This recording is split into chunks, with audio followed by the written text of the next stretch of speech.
Oke, di tahun 2021 ini gue kan udah nge-review cukup banyak lah ya Android yang bertebaran, tapi gue agak sedikit jarang nih untuk kayak nge-review terlalu banyak itu mantan-mantan flagship. Kebanyakan yang gue review itu adalah handphone bekas curian, handphone yang mungkin gue boleh maling, boleh gue jambret di terminal, tapi gue nggak mau ngasih tahu sih terminal gue jambret di mana. Ya pokoknya gitulah ya. Nah terakhir gue nge-review Infinix nih HP lagi gue pegangin nih sampai-sampai gue dibilang di endorse sama Infinix ini ya kan. Tapi ya gitulah ya, gue kalau gue udah suka sama device gue bilang wah ini bagus nih bla bla ya, tanpa dibayar brand pun gue pasti bilang bagus gitu, gue nggak perlu dipaksa gitu ya kan, ya namanya juga nge-review ya kan. Terus gue juga, ya kalau ini mah gak usah ditanya ya kan. Gue udah banyak lah yang nge-review kayak iPhone nih, mulai dari iPhone matot, iPhone lock iCloud, iPhone bypass, atau iPhone bekas curian ya kan. Itu udah gue bahas cukup banyak di channel ini. Ada ribuan mungkin. Oh enggak, sombong banget gue. Enggak, ada ratusan. Ada ratusan video yang udah beredar di YouTube itu warawiri lah dengan head-head comment yang signifikan, yang gue suka, yang which is dimana gue kesel ngeliat YouTube sekarang tombol dislike-nya berapa banyak yang dislike udah nggak kelihatan. Anjir, nggak jelas banget ya kan, ngapain coba dibikin kayak gitu. Nah, sampai-sampai gue nge-review iPhone itu kelihatan tuh seakan-akan tuh gue kayak wah ini anak nih Apple fanboy punya nih, nggak jelas nih berarti reviewnya, sampai-sampai gue dibilang gitu ya kan. Tapi mau gimana lagi men, yang kayak gue bilang yang kayak gue notice di awal tadi, kalau gue suka sama sebuah device, sama sebuah produk, tanpa dibayar, tanpa menjadi fanboyan, gue juga bakal make dan bakal gue ungkapin apa yang gue rasakan. Tanpa menutup-nutupi. Gue tuh paling sering banget belak-belakan yang namanya ngasih kejelekan-kejelekan apa yang gue rasain ya kan. Itulah enaknya, nikmatnya nggak pernah di endorse gitu. Nah, kita mulai historinya dari yang pertama dulu deh. Ini judulnya bakal bawa-bawa Samsung ya kan. Ini salah menurut gue opini pribadi, video ini lebih ke HP Samsung yang menurut gue paling worth it buat dibeli di tahun ini, akhir tahun ini, dan untuk tahun-tahun besok bakal lu pakai. Nah, kita mulai dari histori di mana gue beli Samsung, yang di mana Samsung ini cukup flagship, hampir ala-ala, bukan flagship ya, ini ala-ala flagship pada masanya. Dan gue beli second dengan harga yang cukup murah. And then gue coba pakai, and gue coba review, dan gue coba buat beberapa video, dan akhirnya gue menyimpulkan bahwa anjir, si Samsung ini kok nggak jelas buat barang ya kan, kok nggak gadgetot banget gitu, kayak anjir apa ya. Gue kan lu udah emosi gitu dengar kata-kata gue ya kan, wah ini anaknya emang benci banget sama Samsung. Nggak, lu tonton dulu video sampai habis. And ya, gue ngelihatnya wah ada yang nggak beres nih, ada yang nggak beres. Samsung itu kan ngeciptain banyak produk kan. Jadi kalau lu ada orang yang ngebandingin misalnya Samsung dengan Apple, Samsung dengan Google Pixel, Samsung dengan A, B, C, D, mereka tuh nggak tahu berapa banyak flagship yang Samsung buat selama ini, dan turunan-turunan ya ala-ala flagship itu banyak. Jadi seharusnya berselancar lebih luas lagi, nggak hanya satu patokan produk dan dibandingin pukul rata untuk semua produk. And then sebelum gue beli flagship, mantan flagship ya, gue coba beli dulu, wah mungkin HP kurang baru. Nah gue belilah Samsung Galaxy M02 dengan harapan wah ini teknologi terbarukan nih. Anjas, sudah kayak apa tahu terbarukan. Nggak, maksud gue teknologi agak-agak baru lah ya dimasukin di Samsung M02 ini. Pada saat itu gue mikirnya seperti itu ya kan. And ternyata tidak. Yang gue rasakan, wah semakin sampah ya. Semakin jadi-jadi ya ini brand dalam hati gue gitu ya kan.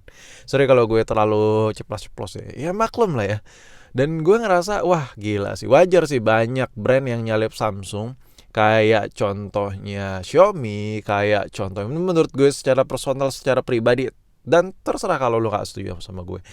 Dan banyak merek yang nggak perlu disebutin ya kali gue harus nyebutin satu-satu. Dan akhirnya gue pada saat itu kesel dengan produk Samsung itu, tepatnya M02 itu. Akhirnya ya udah gue buat review di mana mending lu beli ini dah, mending lu beli iPhone, udah paling the best sih menurut gue. Saking kesel lah gitu gue ngelihat peperangan Android pada saat itu. Bingung gue ngelihat HP baru kok kualitinya kayak rasa HP ratusan ribu gitu, padahal harga harga HP tuh jauh dari di atas ke atas 1 juta gitu.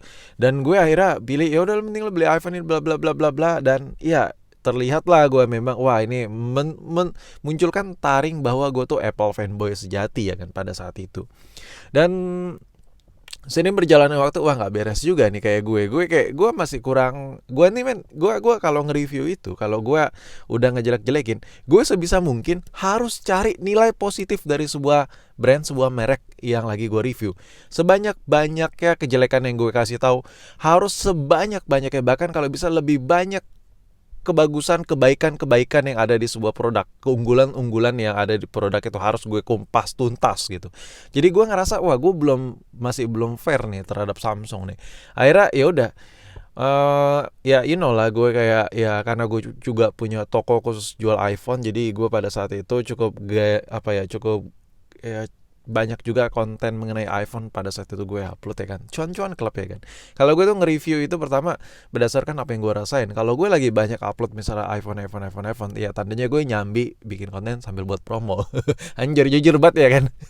Ya maklum lah, tanpa emang kayak gitu-gitu tuh harus dikasih tahu ya kan, biar nggak ada dusta di antara kita. Dan ini dia akhirnya gue kepikiran, kenapa gue nggak beli flagship aja ya. Tapi kalau seandainya gue beli flagship ya, Samsung yang flagship zaman now itu, sorry, gue kalau nge-review itu, kenapa kalau lu lihat review gue tuh nggak sebanyak katalog reviewer lain. Pertama, gue nge-review itu apa yang pengen gue pakai aja.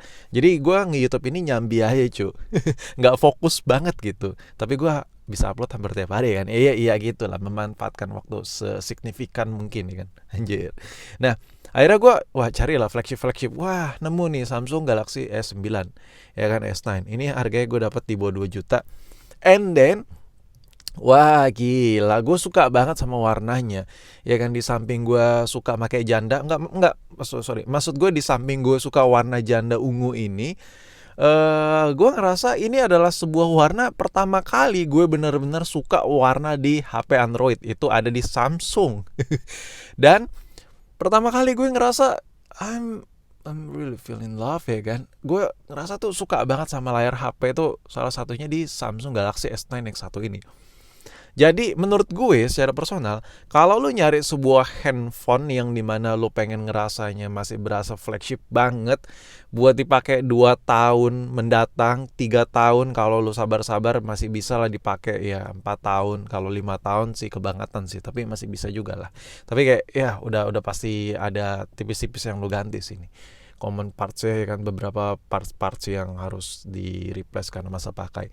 Tapi menurut gue secara overall ya, kalau kita tarik ulur ke belakang, Samsung itu emang terkenal ya nggak sesemut-semut amat sih kayak iPhone ya. Tapi kalau kita lihat dari segi price ya, misalnya kayak iPhone 13 kayak, terus kita bandingin sama Xiaomi yang flagship, Samsung flagship, itu harga Samsung itu menurut gue memang tinggi, tapi dia masih sedikit di bawah iPhone sedikit. Jadi wajar kalau ada ya nggak bisa disejajarkan dengan Apple ya kan. Namanya juga bukan Apple to Apple, tapi yang gue rasain di Samsung ini, set dah, gue ngerasa nyaman banget. Dan satu hal lagi, gue ngerasa jatuh cinta sama kamera Samsung Galaxy S9.